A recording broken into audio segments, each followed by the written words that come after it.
자, 기본 이론 과정 8번째 시간 진행하도록 하겠습니다. 자, 여러분 교재는 58페이지예요. 58페이지 봅시다. 자, 상단에 평가로 3번. 자, 공간적 범위에 따른 토지의 소유권이다 소개되고 있는데, 자, 토지 소유권에서 말씀을 좀 드리도록 하겠습니다. 자, 여기 보시기 바랍니다. 자, 토지의 소유권 이 부분이 되겠는데, 자, 저희들이 이제 부동산의 개념을 설명드리면서 간단하게 언급한 적이 있습니다. 자, 여기 보세요. 여기 보시면 자, 여기에 어떤 지구가 있습니다. 이 지구가 있는데, 이 지구에 내가 이만큼의 땅을 가지고 있다라는 겁니다. 물론 이만큼 땅 가지고 있으면 공부 절대 안 하겠죠. 저도 절대 강의 안 하는 겁니다. 어떤 이 땅을 가지고 있다는 이야기예요. 그럼 이 토지의 소유권이 어떻게 인정이 될 것인가, 이걸 살펴보도록 하겠습니다. 자, 여기에 지구 중심이 있겠죠. 지구 중심을 축으로 해서 이처럼 토지 소유권은 그것은 지표뿐만이 아니라 위로도 아래로도 효력이 인정이 된다, 이렇게 보시면 되겠어요. 그래서 지표뿐만이 아니라 위로 아래도 효력이 인정이 된다. 그러나 우리나라의 경우에는 한없이 위아래로 인정이냐, 그건 아니란 이야기예요. 자, 우리 민법 212조가 있죠. 민법 212조에서 토지 소유권을 규정을 하고 있다는 겁니다. 그래서 민법 212조 여기에 나면 토지 소유권은 정당한 이익 있는 범위 내에서 토지의 상하에 미친다, 이렇게 규정을 하고 있는 겁니다. 자, 그럼 보세요. 토지 소유권은 기록돼.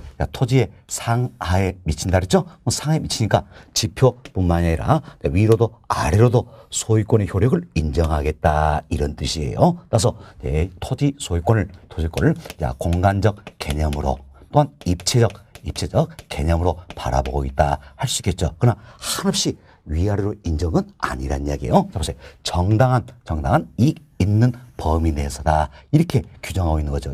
그래서 정당한 이익 있는 범위 내에서 토지의 상하에 미친다 그랬습니다. 그럼 이때 정당한 이익이 있다라고 인정되는 이 부분에 대해서는 이 부분에서는 토지 소유권의 효력을 인정을 하겠다, 그 이야기죠. 그렇지만 정당한 이익이 없다라고 판정되는 이 부분에 대해서는 이것은 토지 소유 효력을 인정합니까? 인정하지 않습니까? 인정하지 않겠다는 이야기예요. 결국 정당한 이익이 있다 인정되는 이 부분에 대해서 정당한 이익이 있다 인정되는 이 부분에 대해서만큼은 지표뿐만이 아니라 위로도 아래로도 소유권 효력을 인정하겠다, 이렇게 보시면 되겠어요. 참, 정당한 이익이 있다라고 인정되는 이 부분에 대해서만 지표뿐만 아니라 위로도 아래도 소유권의 효력이 인정되기 때문에 우리가 민법 212조 1통에서 토지 소유권이 실질적으로 제한되고 있다는 걸 알 수 있다는 겁니다. 참, 토지 소유권은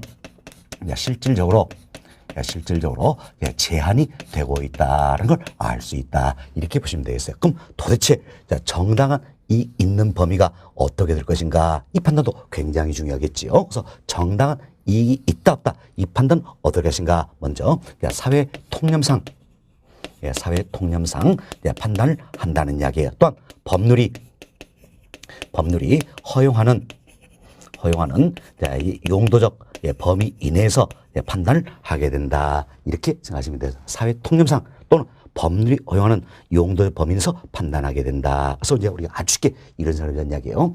검폐율 용적률이 있다는 이야기예요. 그럼 자, 여러분들 이제 한번 연상해 보세요. 우리 주변에 건물들이 있죠. 그럼 주변 건물들이 검폐율 용적률을 최대한 활용하고 있다 할 수 있겠죠. 거기까지가 정당한 이익 있는 범위다, 이렇게 생각해서 크게 무리는 없을 겁니다. 여튼 검폐율 용적률을 최대한 활용하고 있다. 그래서 거기까지 정당한 이익이 있다, 이렇게 보시면 되겠어요. 그럼 주변에 있는 건물들을 보세요. 건물 보면 높이가 다 같습니까? 다릅니까? 다르죠. 따라서 토지마다 정당한 이익 있는 범위는 다를 수 있다, 이렇게 생각하시고, 여튼 정당한 이익 있는 범위다, 이는 사회 통념상 또는 법률이 허용하는 용도적 범위 이내에서다. 그래서 검폐율 용적률, 이걸 생각하시면 아주 쉽다, 이렇게 보시면 되겠습니다. 됐습니다. 다음 우리가 지난 시간에 배웠던 내용과 또 연결 한번 시켜보도록 하겠습니다. 여기 보세요. 이 부분이 뭡니까? 지표면이다 할 수 있겠죠. 지표면. 이분이 지표면이죠. 자, 이참 지표면 이를 우리가 수평 공간이다, 이렇게 표현을 했습니다. 수평 공간이다. 다음은 이제 지표 윗분이 뭡니까? 공중이죠. 공중. 이 분을 우리가 공중 공간이다 이렇게 표현했습니다. 다음 지표 아래가 있죠. 지표 아래가 뭡니까? 지하 또는 지중 이렇게 표현한다 했습니다. 자, 여기 보세요. 지구의 중심으로 향한다서 지중 이렇게 표현한다. 이 공간을 지하 공간이다 또는 지중 공간이다 이렇게 표현을 했습니다. 다음 이와 같은 이제 공간을 이용할 수 있는 권리가 있다 그랬지요. 이과 연결시켜 봅시다. 먼저 수평관 즉 지표면을 이용할 수 있는 권리가 있다. 이 권리를 가리켜서 우리가 뭐로 했습니까? 지표권 이렇게 표현했죠. 조심하세요. 지상권이 아니라 그랬죠. 부동산 학문에서는 뭐로 표현합니까? 지표면을 이용할 수 있어서 지표권 이렇게 표현한다는 이야기. 다음 공중화 즉 공중을 이용할 수 있는 권리가 뭡니까? 공중권이 되겠다라는 겁니다. 다음은 이제 지하 즉 지하권을 이용할 수 있는 권리를 뭡니까? 지하권이다. 이렇게 우리가 이제 배웠습니다. 이걸 좀 더 우리가 구체적으로 살펴보도록 하겠습니다. 자, 먼저 여기 보세요. 지표권이라는 게 있어요. 지표권은 결국 뭐라 합니까? 지금 지표면 수평 공간을 이용할 수 있는 권리다 할 수 있겠죠. 그래서 토지 지표를 토지 소유자가 배타적으로 이용할 수 있는 권리다라는 이야기예요. 이것은 지표권에도 또 여러 가지 권리가 포함이 되어 있다는 겁니다. 자, 여기 보세요. 이제 이것은 지표면 여기에서 즉 수평관 여기에서 작물 재배할 수 있잖아요. 지금 작물 재배할 수 있다. 이것은 경작권. 다음 건물 지어볼 수 있겠죠. 자, 건축할 수 있는 권리에서 건축권. 다음은 이 같은 지표수를 이용할 수 있다는 이야기예요. 그래서 용수권 뭐 등의 권리가 있다. 자, 용수권은 물을 이용할 수 있는 권리, 소유가 아니에요. 물을 이용할 수 있는 권리다. 어떤 물? 지표수를 이용할 수 있는 권리다라는 겁니다. 경작권, 건축권, 용수권 등을 포괄해서 우리가 뭐라고 합니까? 지표권이다. 이렇게 표현한다는 겁니다. 결국 우리가 이 내용을 보다도 지표권도 다양한 권리로 구성되어 있다. 알 수 있겠죠? 결국 부동산 소유권은 다양한 권리로 구성되어 있다. 그래서 권리들의 결합체다. 이렇게 보시면 되겠습니다. 자, 다음은 이제 위로 올라갑시다. 자, 윗부분이 되겠죠. 자, 이 부분을 우리가 공중 공간이다. 이렇게 표현했죠. 이것은 공중에 대해서는 학자들이 두 가지로 분류를 하고 있습니다. 자, 여기 보세요. 이 부분은 정당한 이익이 있다. 결국 토지 소유권 효력이 미치는 그 같은 부분이죠. 좀 정당한 이익이 있다. 자, 이 부분을 가리켜서 학자들이 사적 공중 공간이다. 이렇게 표현하는 겁니다. 자, 보세요. 자, 이분은 정당한 이익이 있죠. 따라서 토지 소유자의 소유권 효력이 인정이 된다는 이야기예요. 그래서 토지 소유자의 몫이다. 이러면서 사적 공중 공간이다. 이렇게 표현하는 겁니다. 여튼 사적 공중을 이용할 수 있는 권리가 있겠죠. 이를 가려서 사적 공중권이다. 이렇게 표현합니다. 사적 공중권이다. 대표로 우리가 일조권 그리고 대표로 일조권이라든지 조망권. 자, 이와 같은 권리를 또 들어볼 수가 있다라는 겁니다. 이때 조망권은 뭡니까? 바라볼 수 있는 권리예요. 자, 우리 쉽게 이런 생각합시다. 자, 여러분 베란다에서 한강이 바라다 보인다는 이야기예요. 이처럼 바라다 볼 수 있는 권리, 이게 조망권이다. 이렇게 생각하시면 되겠습니다. 됐습니다. 자, 다음 이 같은 사적 공유도 일조권, 조망권 여러 가지 권리들로 구성이 되어 있다. 이렇게 생각하시고 다음 이 윗부분입니다. 이 부분은 정당한 이익이 있어요, 없어요? 없지요. 그럼 정당한 이익이 없기 때문에 이 부분은 토지 소유자의 소유권 효력이 인정이 됩니까? 안 됩니까? 안 된다는 이야기예요. 안 된다. 좀 부동산은요. 주인이 없으면 누구 겁니까? 국가 거예요. 그래서 부동산은 주인이 없으면 국가에 귀속된다. 이 같은 귀속권이나 권리가 있다는 이야기예요. 그래서 이분은 국가 것이다. 이렇게 생각하시면 되겠습니다. 그래서 이 분을 가리켜서 우리가 뭐라 표현하는가? 공적 공중 공간이다. 이렇게 이야기하는 겁니다. 공적 공중화이다. 그러면 여튼 공적 공중화를 공익의 목적으로 해서 이용할 수 있는 권리가 있다는 이야기. 이 권리를 공적 공중권 이렇게 표현하는 겁니다. 공적 공중권이다. 대표로 공적 공중도 항공기 통행 관련된 항공권이라든지 자, 보세요. 항공기 통행 관련된 항공권이라든지 다음 전파의 발착 이번에는 전파권 전파권 등이 어떤 이제 공적 공주권의 대표인 예가 된다. 이렇게 보시면 되겠어요. 따라서 우리가 이런 생각을 해봅시다. 자, 이처럼 내 땅 위로 비행기가 지나가고 있다는 이야기예요. 그럼 비행기가 지나는데, 자, 이는 어때? 내 땅 위로 지나면서 내 허락 받았어요, 안 받았어요? 안 받았잖아요. 그랬을 때 내가 외치는 겁니다. 너 멈춰! 하고 외쳤어요. 그럼 비행기가 멈춥니까, 안 멈춥니까? 안 멈추죠. 왜 안 멈춥니까? 제가 비행기 타봤어요. 소리가 안 들리더란 이야기요.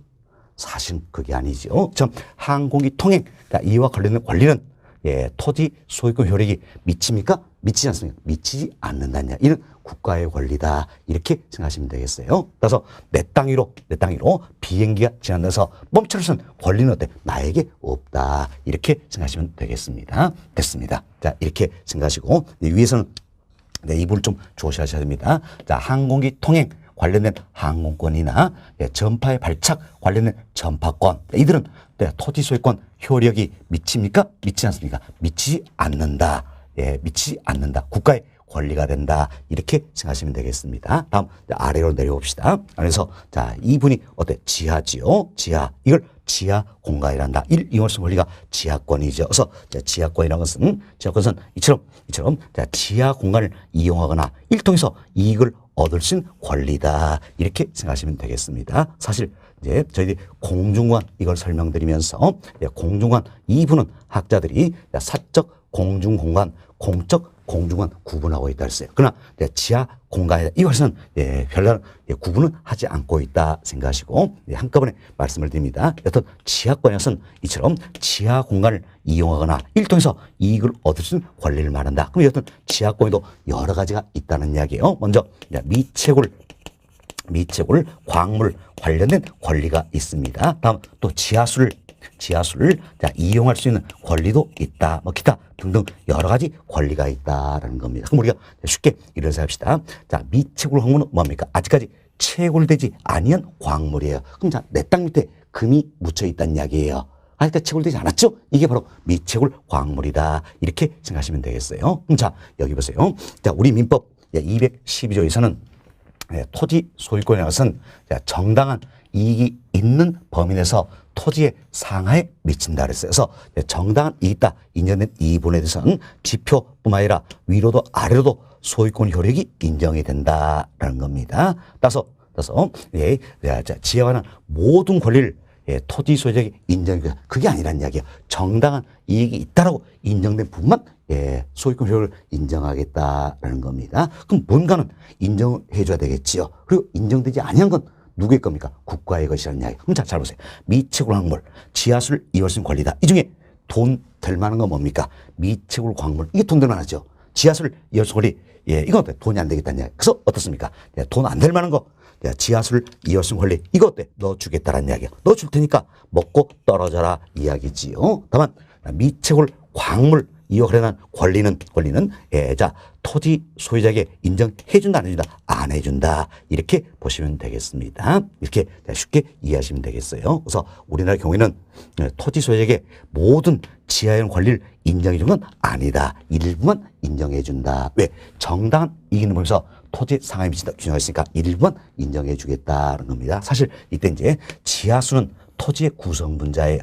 토지의 구성분자니까 당연히 지하수를 이용할 수 권리는 토지 소유권에 포함이 되는 겁니다. 그러나 미채굴 광물이 있죠. 이처럼 미채굴 광물은 우리나라 경우에는 민법상 객차되지 못합니다. 광업법상 광업권에 객차되기 때문에 토지적 효력이 미치지 않는다는 이야기예요. 따라서 내 땅 밑에 금이 묻혀 있다는 이야기, 좋아할 이유 하나도 없다고 생각하시면 되겠어요. 자, 이걸 잘못 건드리면 어디 갔다 옵니까? 학교 갔다 오는 거예요.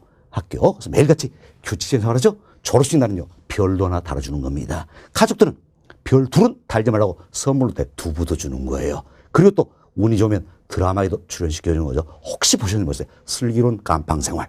여하튼 드라마에도 출연하게 된다 생각하시면 되겠어요. 그래서 미채굴 광물 이 자체는 이제 건드리면 안 되는 겁니다. 건드리면 안 된다. 그래서 미채굴 광물은 결국 어때? 이제 토지 소유자의 소유권 효력이 미치지 않는 것이다. 이렇게 보시면 되겠습니다. 자, 이렇게 해서 저희들이 이제 토지 소유권을 공간적 범위에 따라서 설명을 드렸어요. 크게 세 가지 권리가 있다. 뭐가 있습니까? 지표권, 공중권, 지하권 이 같은 권리로 구성되어 있다 생각하시고, 다음은 위아래로 조심을 좀 해봅시다. 항공기 통행 관련된 항공권, 자, 전파의 발착 관련된 전파권, 그리고 아래로는 미채굴 광물 관련한 권리다. 자, 이들은 토지 소유권에 효력이 미칩니까? 미치지 않습니까? 미치지 않는다라고 조심을 좀 해보시면 되겠습니다. 자, 여기까지 설명드리고 교재 통해서 한 번 더 반복습 할 수 있도록 하겠습니다. 자, 여러분 교재 보겠습니다.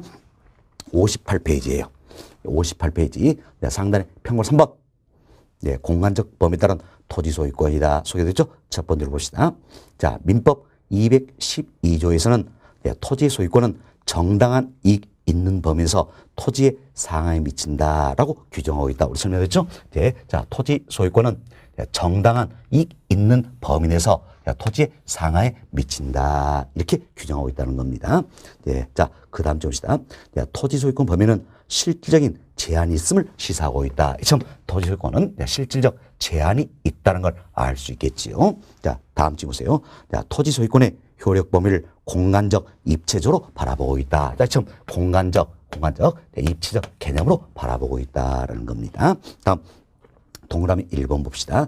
자, 정당한 이익 있는 범위란 토지의 소유권이 무한히 토지의 상한에 미친 것이 아니란 이야기예요. 좀 한도 끝도 없이 위로 아래로 효력을 인정은 아니다. 그 이야기예요. 사회 통념상 또는 법률이 허용하는 용도에 따라 그 범위가 결정된다는 의미다. 자, 이처럼 정당한 이익이 있다 없다 판단은 어떻게 한다 했습니까? 사회 통념상 또는 법률이 허용하는 용도적 범위 이내에서 결정이 된다. 그래서 가장 쉽게 우리가 건폐율, 용적률 이걸 생각하자. 거기까지가 자, 정당한 이익 있는 범위다. 이렇게 생각하자 그랬습니다.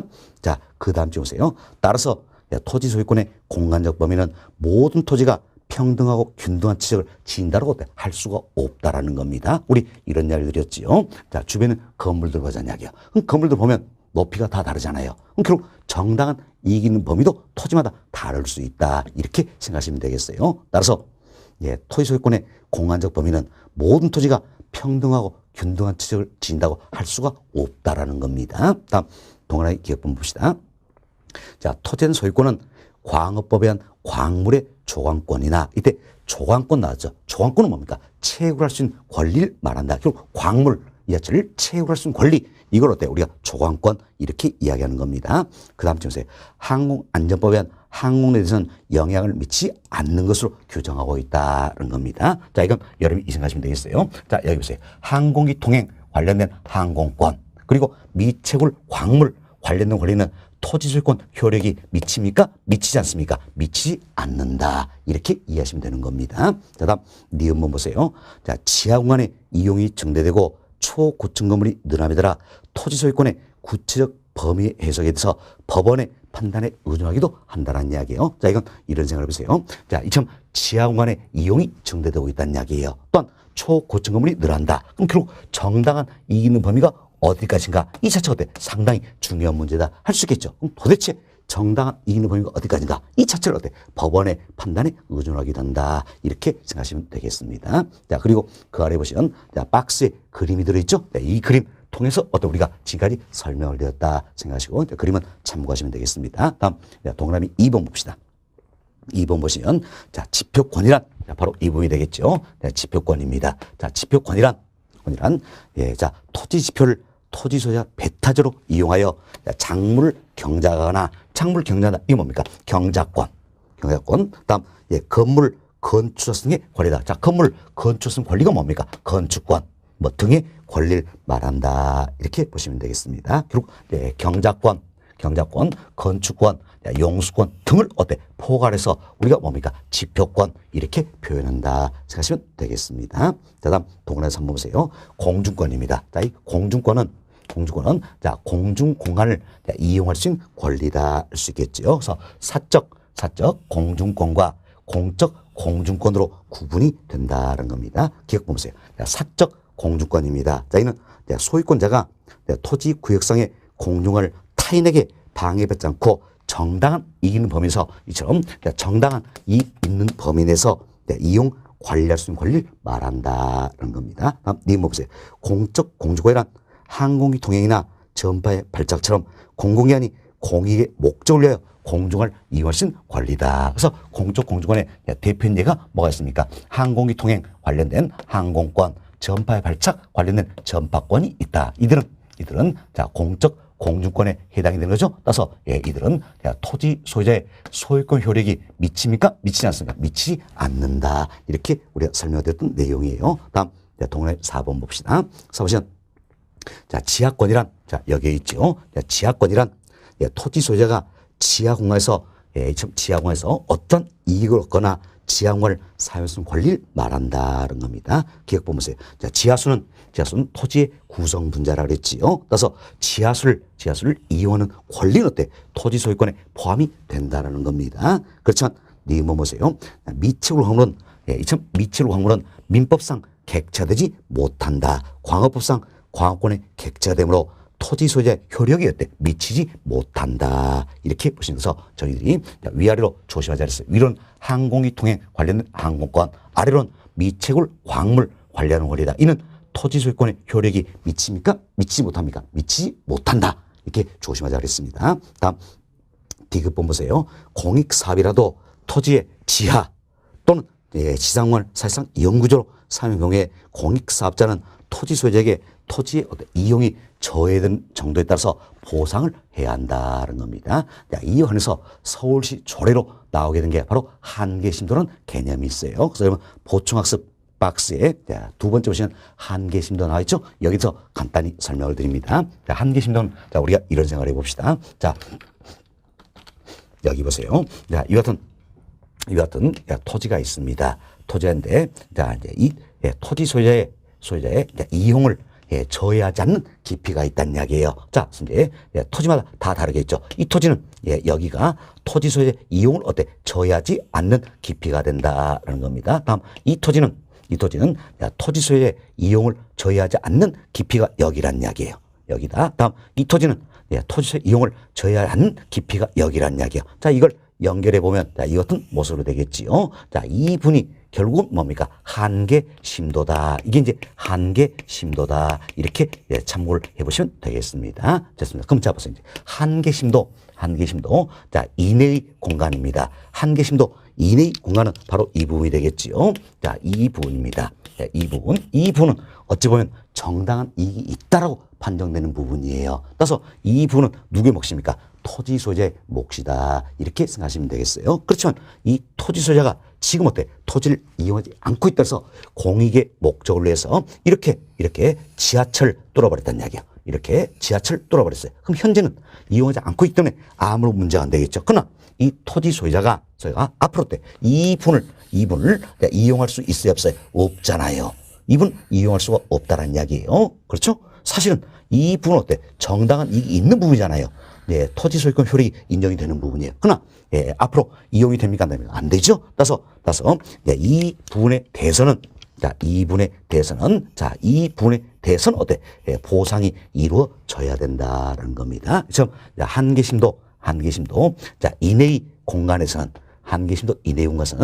토지 소유자의 이용을 저해하는 이 정도에 따라서 손실의 보상이 돼야 된다. 이렇게 생각하시면 되겠습니다. 자, 그렇지만 한계심도 이하의 공간이 있어요. 자, 한계심도 이하의 공간이다. 바로 이 부분이 되겠죠. 한계심도 이하의 이 공간은 사실은 토지 소유자의 소유권 효력이 인정이 됩니까? 안 됩니까? 안 되죠.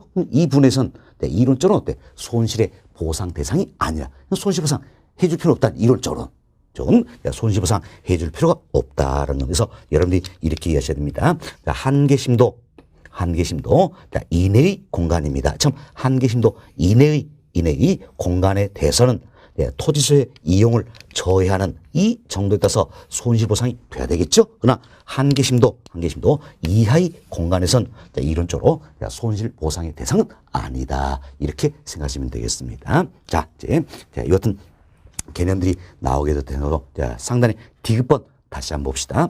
공익사업이라도 토지의 지하 또는 지상공간을 사실상 이용구조로 사용한 경우에 공익사업자는 토지 소유자에게 토지의 이용을 저해하는 정도에 따라 보상을 해줘야 된다. 이렇게 보시면 되겠어요. 자, 그리고 보충학습의 두 번째 두 번째, 한계심도다 나와 있죠. 간단히 용어만 살펴봅시다.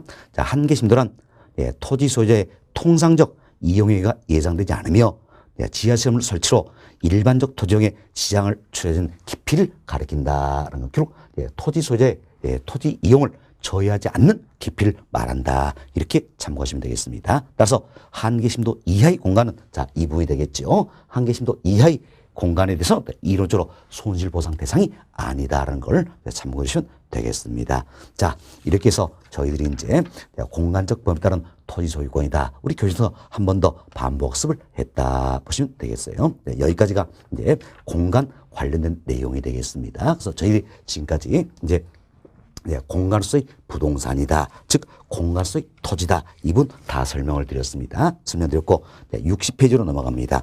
자, 60페이지 보시면 세 번째부터 위치로서의 부동산이다 소개되고 있죠. 자, 여기세요.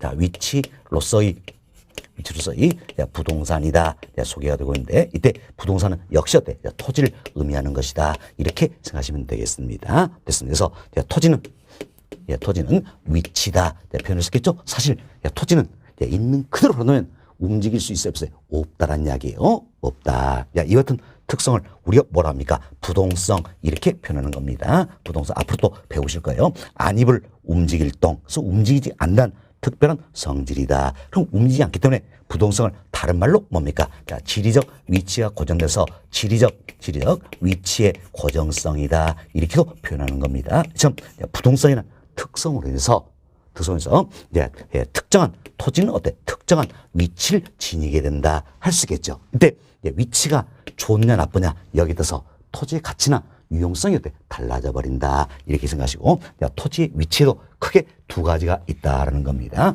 토지 위치에도 크게 두 가지가 있다. 이렇게 보시면 되겠습니다. 자, 먼저 토지 위치에도 자 보세요. 절대적 위치라는 게 있습니다. 절대 위치라는 게 있고 다음은 상대적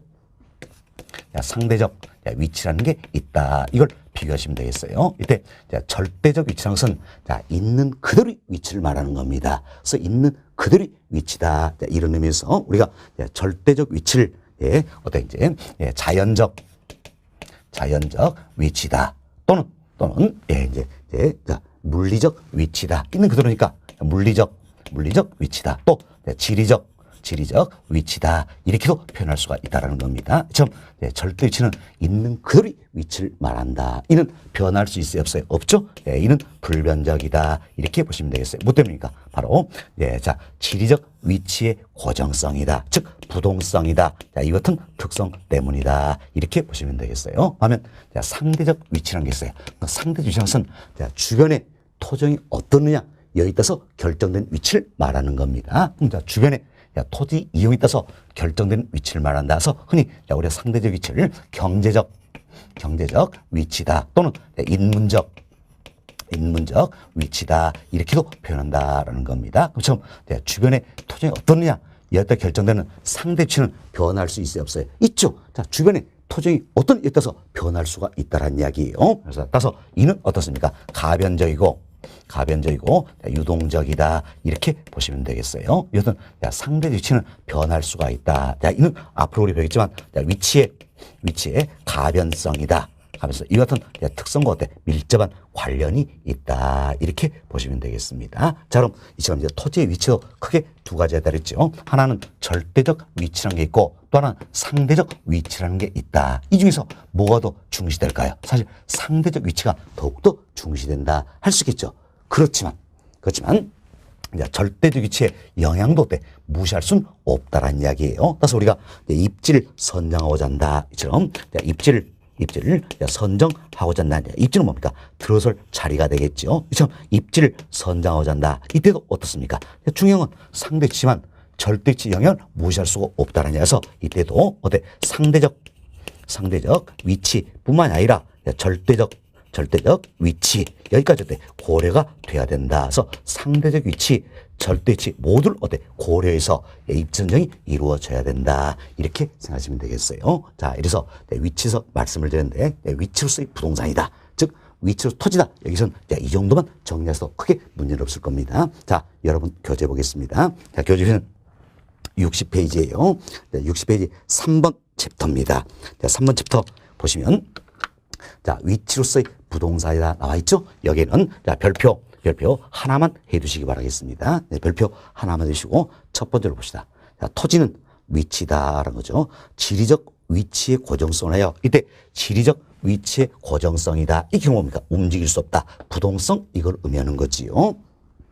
특정한 토지는 특정한 위치를 지니게 되기 때문에 토지는 위치에 따라 그 가치나 어때? 이용 상태가 달라진다라는 겁니다. 자, 양고래 1번 보세요. 첫 번째, 토지의 위치는 절대적 위치와 상대적 위치가 있다는 거죠. 이때 동그라미 1번 보세요.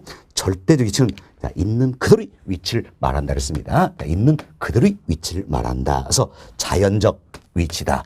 물리적 위치다. 또 지리적 위치다. 이렇게 표현할 수가 있겠죠. 자, 이는 지리적 위치의 고정성. 자, 이처럼 지리적 위치의 고정성, 즉 부동성으로 인해서 불변이다. 이렇게 보시면 되겠습니다. 다음 동그라미 2번 보세요. 상대적 위치는 주변의 토지 이용성에 따라 결정된 위치를 말한다. 그럼 주변 토지가 어떠느냐? 예를 들어서 결정된 위치가 뭡니까? 상대적 위치다라는 겁니다. 그래서 이는 경제적 위치 또는 인문적 위치다. 이렇게도 표현할 수가 있다는 겁니다. 자, 다음 주 보세요. 이는 위치의 가변성 논하여 유동적이고 가변적이다. 그래서 앞으로 배우겠지만 위치의 가변성 이 같은 특성으로 인해서 상대 위치는 변할 수 있다. 가변적이고 유동적이다. 그래서 절대 위치는 변할 수 있어요? 없어요? 없죠? 불변적이다. 그렇지만 상대적 위치는 변할 수 있다는 이야기야. 가변적이고 유동적이다. 이렇게 보시면 되겠습니다. 다음 동그라미 3번 보세요. 자, 토지의 이용 형태는 주변 환경 등 상대적 위치에 영향을 받아 결정된다. 그래서 부동산의 가치나 유용성을 결정한 것은 상대적 위치가 더 큰 영향을 미친다는 이야기예요. 그렇지만 절대적 위치의 영향도 무시해서는 안 된다. 이렇게 생각하시면 돼요. 그래서 우리가 이제 입지 선정을 하더라도 상대적 위치가 고려되죠. 그렇지만 절대적 위치의 영향을 무시해서는 안 되기 때문에 상대적 위치뿐만 아니라 절대 위치 모두로 고려해야 된다. 이렇게 생각하시면 되겠습니다. 됐습니다. 자, 이렇게 해서 여러분 교육도서 한 번 더 반복을 해드렸습니다. 다음 이제 60페이지 양고래 2번 보시면 위치의 가치와 접근성이다 나와 있죠. 이 부분은 최근에 거의 출제가 되지 않는 부분이에요. 생략토록 하겠습니다. 자, 그리고 여름 교재 61페이지입니다. 61페이지는 네 번 챕터 환경으로서의 부동산이다. 이분도 거의 출제되지 않는 부분입니다. 그래서 이분도 과감히 생략할 수 있도록 하겠습니다. 자, 이렇게 해서 저희들이 부동산의 속성이다. 이 원에서는 가장 대표되는 견해가 부동산 속성을 어떻습니까? 자연, 공간, 위치, 환경, 자, 자산으로 설명하고 있다. 이게 가장 대표적인 견해죠. 이 중에서 저희들이 공간, 위치에 대해서 말씀을 드렸다. 우리 시험은 이분이 주로 출제가 되기 때문에 이 부분 중심으로 말씀드렸다. 생각을 하시면 되겠습니다. 설명 다 드렸고요. 여러분 교재 63페이지를 봅시다. 63페이지 상단에 예제가 들어있죠. 예제 한번 또 살펴봅시다. 자, 예제 봅시다. 자, 개발권 양도전 설명 중 틀린 것은, 자, 저희들이 지난 시간에 배웠던 부분이에요. 공간 관련해서 우리가 공간에 활용하는 방법들이 여러 가지가 있다. 입체공간을 활용하는 방법이 여러 가지가 있다. 그 중에 하나로 썼대. 이제 바로 개발권 양도제도, 이걸 설명을 드렸었죠. 이와 관련한 문제가 되겠습니다. 자, 보기 1번 보세요. 개발 제한으로 인해 규제되는 보존제 발생하는 토지 소유의 손실 보존하기 위한 제도다 할 수 있겠죠. 그리고 개발권이라는 권리를 보여줌으로써 개발권 때 개발을 팔아먹도록 한다 그랬죠. 그래서 손실 보존한다 할 수 있겠습니다. 그래서 1번 맞는 표현이 되겠죠. 2번 보세요. 초기에 개발권 양도제는 도심지의 역사적 유물 등을 보존하는 목적으로 실시되었다는 겁니다. 이건 미국에서 초기에 개발권 양도제가 역사 유물 보존해서 도입되었다. 이런 설명드렸죠. 그러나 지금은 토지 이용을 규제하면서 활용이 되고 있다. 어디서? 미국에서. 그것도 미국의 일부 주에서 시행이 되고 있는 제도다. 우리나라는 공식적으로 도입이 되었어요? 안 되었어요? 안 됐다고 잘 기억하셔야겠습니다. 다음 3번 봅시다. 자, 규제지역. 규제지역은 뭡니까? 보존지역이에요. 토지 소유자의 손실을 개발적 토지에 대한 소유권 부여를 통해 보존하는 제도가 아니지요. 우리가 이런 이야기 했어요. 이제 자, 보존적 토지 소유자에게 이제 개발 가능적을 개발할 수 있는 개발권을 개발권을 부여해 주는 것이지 자, 소유권을 부여하는 건 아니라 그랬죠. 그래서 개발 가능적을 개발할 수 있는 개발권을 부여해 준다. 자, 개발 가능적에 토지 때 소유권을 부여해 준 건 아니라 그랬죠. 개발권을 부여해 준다. 그래서 개발권을 부여해 주니까 이 개발권을 어때? 개발 가능적에 팔아먹으라 그 이야기지요. 그래서 3번이 어때? 잘못된 내용이다 알 수 있겠죠. 자, 소유권 부여를 통해 이게 아니라 뭡니까? 개발권 부여를 통해 보전한 제도다 이렇게 표현돼야 되겠죠. 3번이 잘못되어 있네요. 4번 공공이 부담 비용을 절감하면서 규제에 따른 손실의 보전이 이루어진다. 여기에 큰 의의가 있다 그랬습니다. 결국 보기 5번에 나왔지만 규제적 토지 소재 즉 보전적 토지 소재의 재산 손실을 시장을 통해서 해결하는 제도다. 여기에 큰 의의가 있다. 이렇게 설명드렸습니다. 결국 틀린 거 찾기죠. 답은 몇 번입니까? 3번 이렇게 보시면 되겠습니다. 자, 이렇게 해서 저희는 이제 예제까지 다 풀어드렸어요. 여기까지가 우리 3절 부동산 속성이다 관련된 내용이 되겠습니다. 자, 그리고 여름 교재 64페이지를 보세요. 64페이지는 마무리 키워드 정리다 나와 있죠. 저희들이 결국은 우리 교재 2장을 다 마쳤습니다. 자, 2장은 저희들이 부동산의 개념 그리고 부동산의 분류 방법 그리고 부동산의 속성 자, 이걸 설명하고 있죠. 1절에서는 개념, 2절에서는 분류 방법, 3절은 어때? 속성 이걸 설명하고 있는 겁니다. 그래서 이제 2장 다 마쳤으니까 어때? 한 번 더 우리가 이제 흐름을 이해하자 이런 취지로서 마무리 키워드진다 이걸 넣어드렸어요. 그래서 여러분이 이제 이분은 읽어보세요. 여러분 이분 읽어보시면서 그동안 학습했던 내용을 한 번 더 정리를 해보시기 바라겠습니다. 자, 그리고 마무리 키워드 정리다. 이분 다 읽어보신 다음에 여러분이 할 일이 있습니다. 자, 저희들이 이제 1장 설명 끝나고도 말씀드렸지만, 자, 이제 2장 다 했으니까 한 번 더 정리해보자. 그래서 여러분들이 어때? 27페이지를 한번 봐보세요. 교재. 자, 페이지 27페이지입니다. 그럼 27페이지 여기 보시면, 자, 이 장에서 알아야 할 주요 지문이다 나와 있죠? 이 부분도 이제는 한 번쯤 풀어보셔야 되겠다. 그래서 OX 확인을 좀 해보시기 바라겠습니다. 풀어보시고 다음은 여러분께 또 프린트물 제공을 해드리는 게 있습니다. 프린트물, 이처럼 프린트물 제공이 되어 있죠? 이 프린트물에 괄호넣기 퀴즈 천선이다. 그래서 저희들이 지문을 구성을 좀 해드렸어요. 여기에 괄호할 때 적정한 용어를 또 한 번씩 넣어보시면서 반복습을 해보시기 바라서 주요 용어를 또 정리한다. 이렇게 보시면 되겠습니다. 그래서 여러분께 마무리 키워드 정리 한번 쭉 읽어보면서 흐름을 잡아보자 이야기 드렸죠. 그리고 교재 27페이지 여기를 보시면서 주요 지문 정리다. 이분도 한번 풀어보자 그랬습니다. 그리고 프린트물에 제공되어 있는 관우 퀴즈선 이것도 풀어보자. 이렇게 해서 우리는 반복습을 하는 것이다 라는 겁니다. 자, 우리의 살 길은 뭡니까?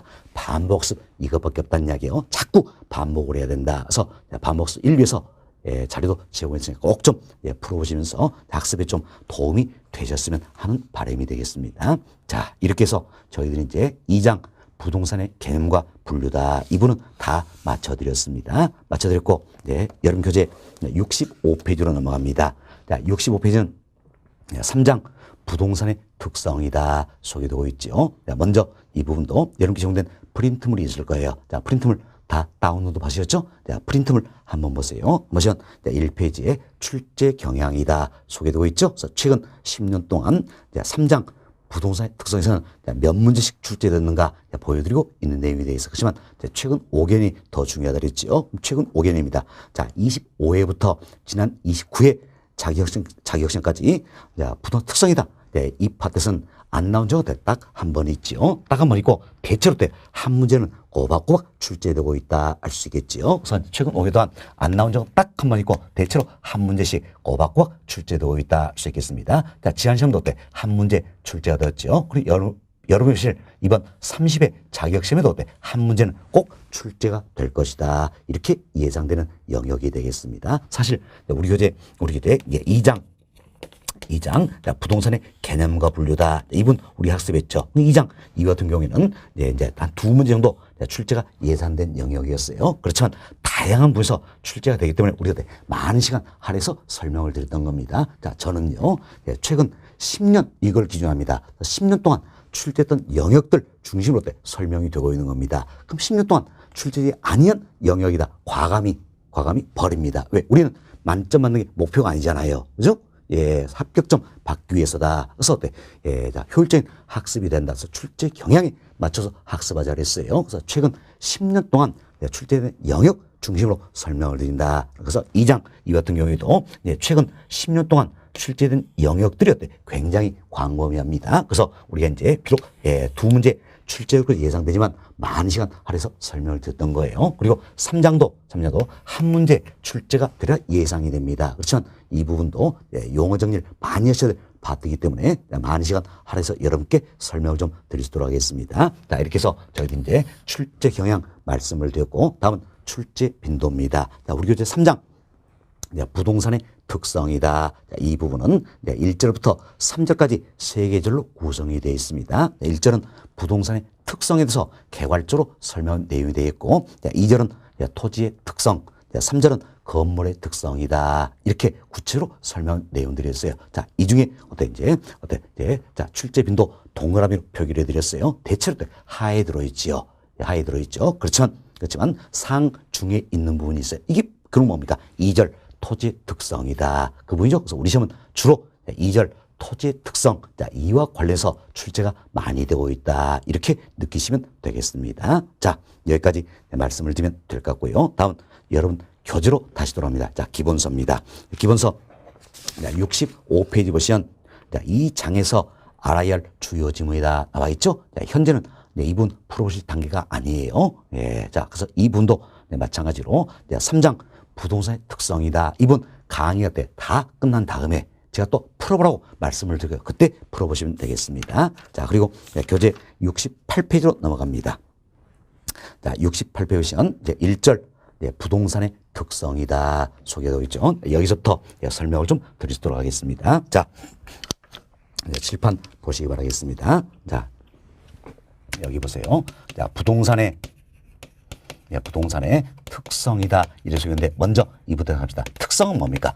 특별한 성질이다. 이렇게 보시면 되겠어요. 특별한 성질이다. 그럼 자, 부동산은 자, 일반적과 달리 지면 특별한 성질이 있다. 이때 제가 이제 자, 일반 재화다. 자, 이런 표현을 했어요. 자, 일반 재화다. 이런 표현인데 일반 재화 이 표현은 대표로 뭡니까? 사과. 예, 이거 생각하시면 되겠어요. 또는 자, 여러분 가지고 볼펜 생각하셔도 되겠지요. 사과 이와 같은 일반 재화들은 특별한 성질이 있다는 이야기예요. 이걸 그래서 우리가 부동산의 특성이다 이렇게 표현하는 겁니다. 이 어떤 부동산의 특성을 설명하는 견해도 학자에 따라서 아주 다양합니다. 그중에 가장 대표된 견해가 바로 김영진 교수님의 견해가 되겠습니다. 교수님 성함은 굳이 외우지 않으셔도 되는 겁니다. 여튼 가장 대표된 견해를 쫓아서 우리가 설명을 좀 드리도록 하겠어요. 그래서 부동산 특성을 토지의 특성과 건물의 특성이다. 이렇게 해서 설명하는 견해가 가장 대표되는 내용이다 생각하시고, 자, 여기 보세요. 토지는 우리 배웠습니다. 자, 인간의 창조물입니까? 자연물입니까? 자연물이란 이야기예요. 자연물. 자연물인 토지는 자, 이제 사과 이처럼 어때? 일반자 다른 특별한 성질을 지니고 있다. 이게 토지의 특성이에요. 결국 토지는 뭐가 비교합니까? 일반 재화와 비교하고 있다는 겁니다. 다음 건물의 특성입니다. 자, 건물은 어때? 인간의 창조물이죠. 인간의 창조물인 건물은 자, 자연물인 토지와 또 다른 특별한 성질이 있다라는 거. 이게 건물의 특성. 결국 건물은 뭐가 비교합니까? 토지와 비교되고 있다. 이렇게 생각하시면 되겠어요. 자, 보세요. 자, 토지의 특성이다. 이때 토지는 어때? 일반 재화와 비교가 되는 거죠. 그러면 건물은 뭡니까? 토지와 비교가 되고 있다. 이렇게 보시면 되겠습니다. 이때 토지의 특성도 다시 두 가지로 구분하는 겁니다. 토지의 자연적 특성이다라는 게 있습니다. 그리고 토지의 인문적 특성이다. 이렇게 두 가지로 구분하고 있다는 겁니다. 이때 토지의 자연적 특성이라는 것은 토지 그 자체가 어때? 본래부터 지니고 있는 특별한 성질을 말한다. 보세요. 토지 그 자체가 본래부터 지니고 있다는 이야기야. 그럼 본래부터 지니고 있다 이런 의미에서 어때? 태어날 때부터 간직하고 있다. 선천적인 특성이다 할 수 있겠죠. 또 본래부터 지을 있는 그대로다. 그래서 어때? 물리적 특성이다 할 수 있겠죠. 그래서 물리적 특성이다. 이 표현 나면 결국 어때? 토지의 자연성 이걸 생각하시면 되겠습니다. 이처럼 자 자연성은 본래부터 있는 그대로라는 이야기예요. 따라서 변할 수 있어요 없어요? 없다라는 겁니다. 자, 불변적인 특성이 있다 이렇게 보시면 되겠어요. 자 이에 비해서 자, 인문적 특성이라는 게 있습니다. 자, 토지의 인문적 특성이라는 것은 토지와 자, 인간과의 관계에서 비롯된 특성을 말한다. 결국 사람이 개입이 됐죠. 그래서 부동산 활동의 결과로서 나타난 특성이 바로 인문적 특성이다. 이렇게 생각하시면 되겠습니다. 따라서 인문성은 사람의 힘이 개입이 되어서 따라서 이는 어때? 후천적이다 할 수 있겠죠? 후천적이다. 또 어때? 인위적이다 할 수 있겠네요. 그리고 변할 수 있어요 없어요? 있다. 가변적인 특성이다. 이렇게 보시면 되겠어요. 자, 비교합시다. 우리가 토지의 특성을 크게 두 가지로 나눴습니다. 토지의 자연적 특성과 토지의 인문적 특성이다. 두 가지 보는데 토지의 자연성에선 토지 그 자체가 본래부터 주는 특별한 성질이죠. 그래서 선천적이고 물리적이고 불변적인 특성에 비해서 인문 특성은 토지와 인간과의 관계에서 즉 부동산 활동의 결과로서 나타난 특성이기 때문에 후천적이고 인위적이고 가변적이다 할 수 있겠죠. 그래서 토지의 자연적 특성이 불변적이라면 토지의 인문적 특성은 어떻습니까? 가변적이다, 변할 수 있다 이렇게 비교되시면 되겠습니다. 다음 이와 같은 자연적 특성에도 여러 가지가 있어요. 여러 가지 있고 자 인문적 특성에도 여러 가지가 있다. 그중에 우리 대표되는 거 몇 가지 학습하게 된다 이렇게 생각하시면 되겠어요. 먼저 토지의 자연적 특성입니다. 자 자연적 특성에선 자 토지 그 자체가 본래부터 지니고 있다. 그래서 있는 그대로 즉 물리적 특성이다 이렇게 말씀을 드렸죠. 따라서 토지를요 있는 그대로란 이야기예요. 그럼 있는 그대로라면 자 여기엔 땅을 떼어내다가 우리 인간으로 이렇게 이동시켜 볼 수 있어요 없어요? 없다란 이야기예요. 그럼 결국 움직일 수 있다 없다? 없다란 이야기. 자 물론 우리는 지금 있는 그대로 바라본다 했습니다. 물리적 측면이다 이 생각하시면 되겠어요. 있는 그대로 바라봤을 때는 토지는 움직일 수가 없다란 이야기예요. 자, 이와 같은 특성을 가리켜서 우리가 뭡니까? 부동성 이렇게 표현하는 겁니다. 부동성. 자, 여기 보세요. 안입을 움직일 동, 움직이지 않는다는 특별한 성질이다. 이렇게 보시면 되겠습니다. 다음 두 번째. 자, 토지는 자연물이라고 했어요. 그럼 자연물인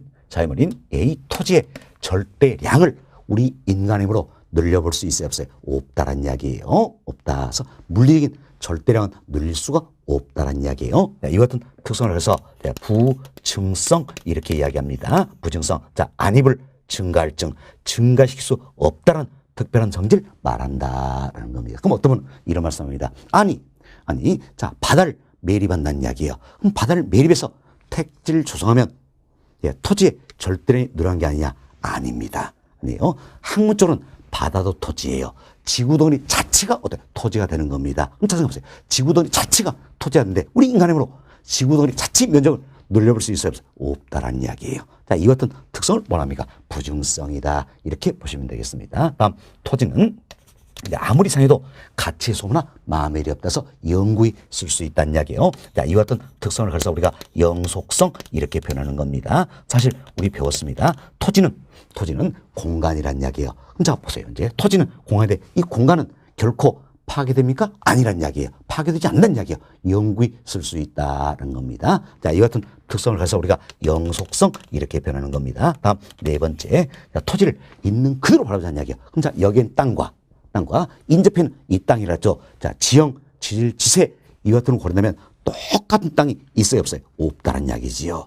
모두가 다 다르다는 거예요. 그래서 복수의 동일한 토지는 있을 수가 없다. 모두가 다르다는 거예요. 이와 같은 특성을 가려서 어때? 우리가 개별성, 모두가 다르다. 개별성 이렇게 표현하는 겁니다. 다음 자, 다섯 번째로 자 여기는 토지가 있는데 이 토지는 또 다른 토지가 어때? 인접되어 있다. 연결되어 있다. 할 수 있겠지요. 자, 이와 같은 성을 어때? 인접성 자, 이렇게 표현하는 겁니다. 자, 이 이외에도 뭐 지력성, 적재성, 배양성, 가경성 등등 여러 특성이 있습니다. 그렇지만 우리 시험에서 그동안 출제했던 건 이 다섯 가지예요. 이 5가지. 그래서 이 5가지 이걸 잘 이해하시면 되겠다는 겁니다. 그래서 오늘 우리가 이제 토지의 자연적 특성이다. 그래서 대표되는 5가지 이야기를 해드렸습니다. 자, 먼저 움직이지 않는다. 부동성. 물리적으로 절대량을 늘릴 수 없다. 부증성. 아무리 생각해도 가치의 소모나 마음의 어렵다. 영속성.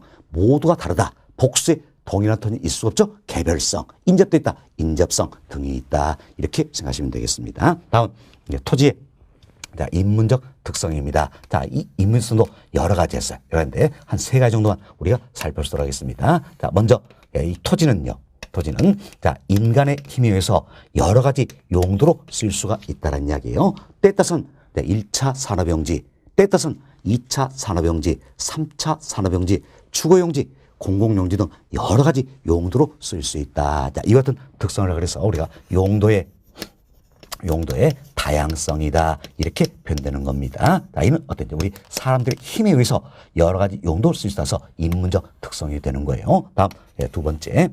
자, 토지는요. 우리 인간들의 힘에 의해서 자, 1필지의 토지가 2필지 이상으로 분할될 수가 있다는 이야기예요. 또 2필지 이상의 토지를 1필지로 합할 수도 있다라는 겁니다. 자, 물론 내 땅이라서 내 마음대로 분할할 수 있냐? 그건 아니에요. 자, 보세요. 내가 여기에 이 땅을 가지고 있어요. 이 땅을 가지고 있는데 법에 의해서 이 땅은 자, 60 제곱미터 미만으로 분할이 금지가 되어 있다냐? 이걸 무시하고 내 땅에서 분할할 수 있는 아니란 이야기예요. 결국 법률이 허용하는 범위 이내에서 항상 법률 고려했죠. 그래서 법률이 허용하는 범위 이내에서 소유자의 의사에 따라 자유롭게 분할하고 합병될 수 있다는 겁니다. 자, 이와 같은 특성을 가려서 우리 이제 분할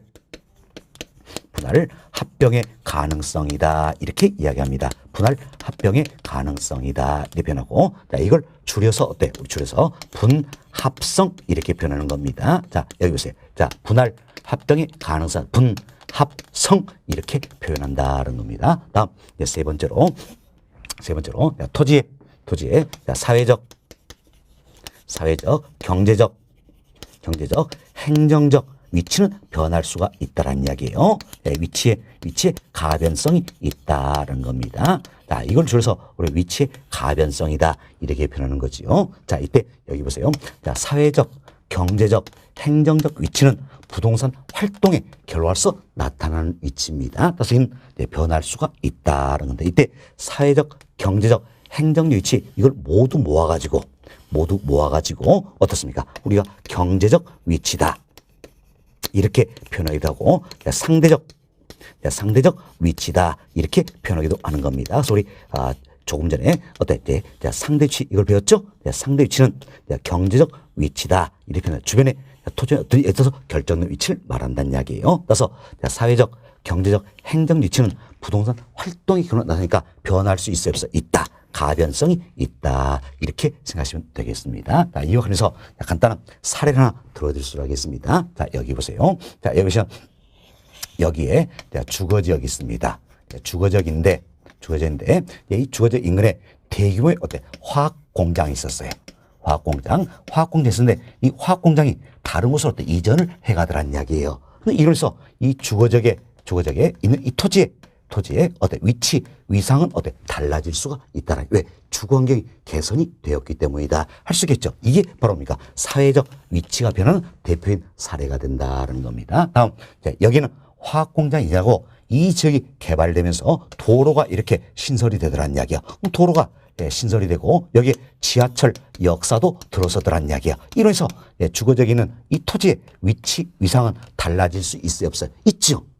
이게 바로 뭡니까? 경제적 위치가 변하는 사례가 된다는 겁니다. 다음, 화학공장이라고 이 지역을 개발을 하고자 한다는 이야기야.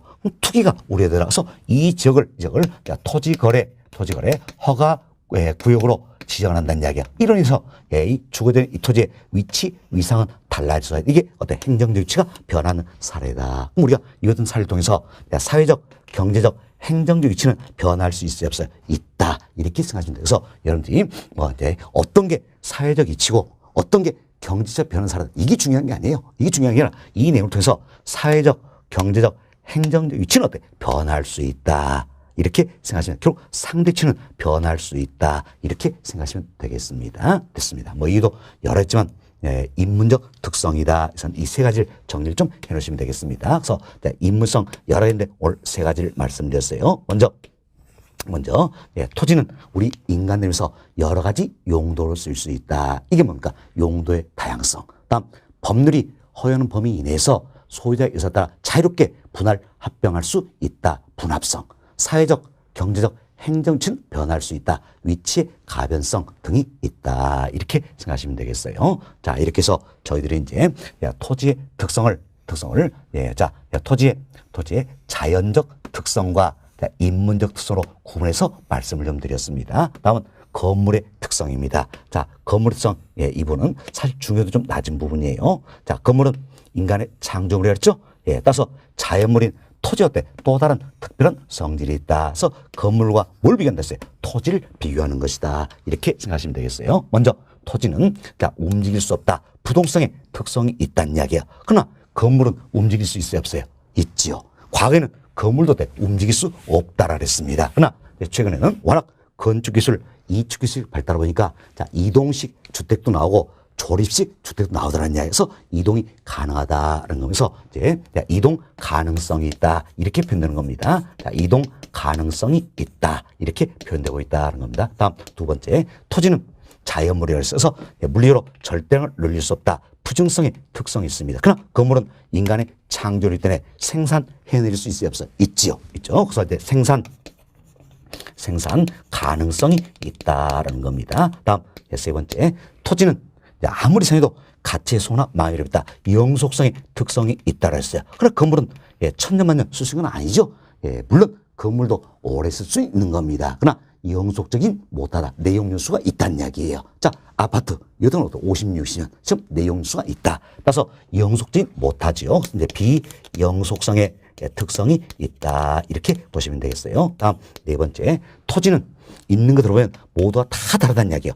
개별성의 특성이 있다는 이야기. 그러나 건물은 인간의 창조물이기 때문에 똑같은 자재와 공법으로 만들어 볼 수 있어요? 없어요? 있죠. 즉 똑같은 자재와 공법으로 만들어 볼 수 있다. 이런 측면에서 건물은 어떻습니까? 동질성이 있다. 이렇게 표현된다는 겁니다. 다음 다섯 번째, 자, 현실로 우리가 살펴봅시다. 이 건물은 토지 위에 들어서게 된다는 이야기예요. 따라서 자, 이 건물은 어떻습니까? 토지를 지배하게 된다는 겁니다. 지배성. 자, 다음 보세요. 보세요. 현실적으로 이 토지가 없다면 건물이 들어설 수 있어요? 없어요? 없죠? 따라서 이 건물은 어때? 토지에 종속되어 있다. 그래서 지배성 또는 어때? 종속성이 있다. 이렇게 설명되고 있다. 보시면 돼요. 이유도 여러 있지만 이런 제목 정도만 이해하시면 되겠습니다.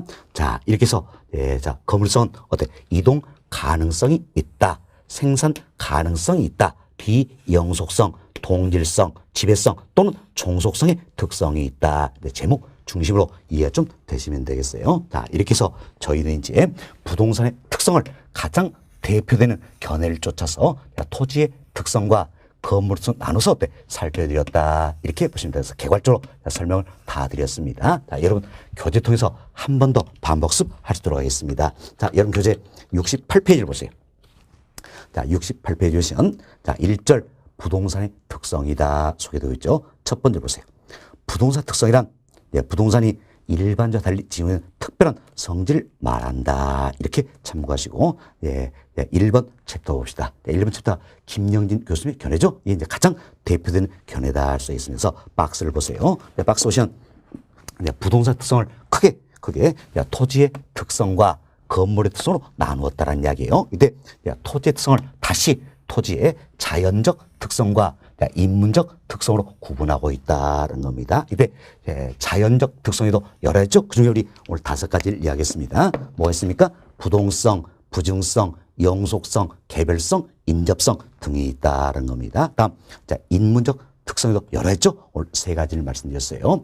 용도의 다양성, 분할 합병의 가능성, 줄여서 분합성이었죠. 사회적, 경제적, 행정치는 변할 수 있다. 위치, 가변성 등이 있다. 이렇게 보시면 되겠어요. 자, 그리고 건물의 특성입니다. 제목 정도만 이해하신다 했어요. 자, 이동 가능성, 생산 가능성, 비영속성, 동질성, 지배성 또는 종속성 등의 특성이 있다. 이렇게 생각하시면 되겠습니다. 자, 그리고 2번 챕터 조전 교수님의 개념인 생략토록 하겠습니다. 다음 3번 챕터 보세요.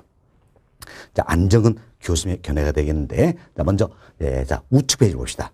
우측 페이지, 자, 69페이지에요. 자, 상단 보시면 박스가 들어있죠. 그래서 안정은 교수님께서는 부동산 특성을 물리적 특성, 경제적 특성, 제도적 특성 이렇게 분류하고 있다는 이야기예요. 이때 물리적 특성을 다시 일반적 특성과 개별적 특성을 분류하고 있는데 이 용어만 정리를 좀 해놓으시면 되겠습니다. 이때 벌써 이제 자 예를 들어서 우리가 부동성입니다. 자 부동성은 자, 움직이게 한다. 이 자체가 모든 토지에 똑같이 적용이 되죠. 그렇죠? 모든 토지에 적용이 된다는 겁니다. 이와 같은 물리적 특성을 일반적 특성이다. 이렇게 설명하고 계신다. 보시면 되겠어요. 다음 이제 지형입니다. 토지마다 지형은 같습니까? 다릅니까? 다를 수 있겠죠. 그렇죠? 이처럼 토지마다 달리 적용되는 물리적 특성이 있다. 이걸 어때? 개별적 특성이다. 이렇게 설명하고 계신다. 용어만 정리 좀 되시면 되겠습니다. 이렇게 보시고요. 다시 좌측 페이지로 갑니다. 68페이지 보세요. 자, 68페이지 보시면 두 번째 끝부분입니다. 세 번째부터 안정은 교수님의 견해예요. 두 번째 거 보시면 자 물리적 특성 중 모든 부동산의 공통되는 물리적 특성을 뭡니까? 일반적 특성이다. 자, 우리 이래서 배웠죠. 부동성 이는 뭡니까? 모든 토지에 공통적으로 적용이 된다는 이야기예요. 자, 이 같은 걸 어때? 일반적 특성이다라는 겁니다. 다음 그다음 보세요. 다른 부동산과 구별되는 특정 부동산만의 고유한 물리적 특성을 개별적 특성이다. 이렇게 설명하다. 우리 지형 예로 들었죠? 토지만 달리 적용된다는 이야기예요. 이 같은 걸 개별적 특성이다. 이렇게 교수님께서 설명하고 있다. 이 용어만 정리를 좀 해놓으시면 되겠습니다. 자, 이렇게 해서 여러분께 이번 시간에 1절 부동산의 특성이다. 이 부분까지 개괄적으로 설명은 다 드렸습니다. 자, 이 내용을 토대로 해서 다음 시간에는 2절 토지의 특성에서 더 세부적으로 말씀을 좀 드리도록 하겠습니다.